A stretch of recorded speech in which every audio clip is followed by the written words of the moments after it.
सुस्वागतम प्यारे बच्चों, नमो नमो। हम सब आपके हिंदी सौरभ पुस्तक के जननी जन्मभूमि विषय पढ़ चुके हैं। आज हम इस विषय के अभ्यास में दिए गए प्रश्नों का उत्तरों का चर्चा करते हैं। बच्चों, आपके हिंदी सौरभ पुस्तक के जननी जन्मभूमि विषय के प्रश्न और अभ्यास 92 पन्ना में है। इस प्रश्न और अभ्यास के 1 नंबर का क का प्रश्न है, इस दुनिया को विचित्र क्यों कहा जाएगा? तो इसका उत्तर है, ये दुनिया बड़ी अजीब है, विचित्र है, क्योंकि यहाँ बड़े बड़े पहाड़ हैं, घने जंगल हैं, कलकल करती नदियाँ बहती हैं, झरने झरते हैं, सागर गरजते हैं, किस्म किस्म के पेड़ पौधे, पशु पक्षी, नर नारी है। भला है तो बुरा भी यहाँ है। यह विविधता का भंडार है। यहाँ जड़ चेतन चर अचर सब कुछ है, इसलिए इस दुनिया को यहाँ विचित्र कहा गया है। ख का प्रश्न है, दुनिया बदलती है, इसके क्या प्रमाण है?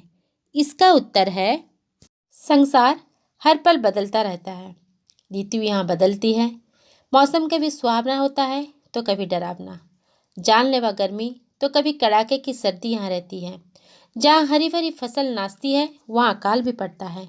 आदमी कभी सुख चैन की जिंदगी बिताता है तो कभी दुखी रहता है। यहाँ अमीरी दिखती है तो गरीबी भी दिखती है। अच्छे दिन जल्दी उठ जाते हैं और बुरे दिन धीरे धीरे सरकते हैं। इसलिए यह प्रमाणित होता है कि दुनिया भी बदलती रहती है। गौ का प्रश्न है, कलिंगा साहसिकः ऐसा क्यों कहा गया है? इसका उत्तर है, इतिहास का पहला पन्ना है ईस्वी पूर्व 3री शताब्दी का, जहाँ लिखा है कलिंगा साहसिकः, क्योंकि कलिंग के सैनिकों ने विशाल मगध सेना के दांत खट्टे कर दिए। बच्चों, यहाँ एक मुहावरा है, दांत खट्टा करना, अर्थात शत्रुओं को परास्त करना। सम्राट अशोक का डटकर मुकाबला किया, लाखों शहीद हुए, लाखों बंदी बने, जाने गई पर जमीन नहीं दी। दया नामक नदी में रक्त की धारा बह चली। अपनी मातृभूमि की रक्षा के लिए ऐसे बलिदान को देखकर कहा गया है कि कलिंगा साहसिका। घ का प्रश्न है, धर्माशोक ने क्या किया?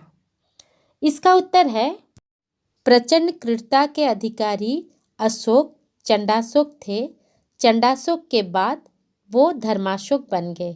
धर्माशोक बनने के बाद उन्होंने युद्ध छोड़ दिया, तलवार फेंक दी, मानव प्रेम और अहिंसा की नीति अपनाई। प्रश्न है, वीरत्व की कहानी आगे कैसे बढ़ी? इसका उत्तर है, वीरत्व की कहानी सम्राट खारवेल के समय से बढ़ती है।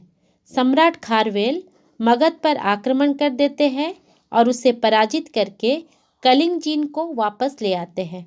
खंडगिरी, उदयगिरी के शिलालेख और गुफाएं खारवेल का यशोगान करती हुई दिखाई देती है। आज भी कलिंग के शौर्य की यही अमर कथा है।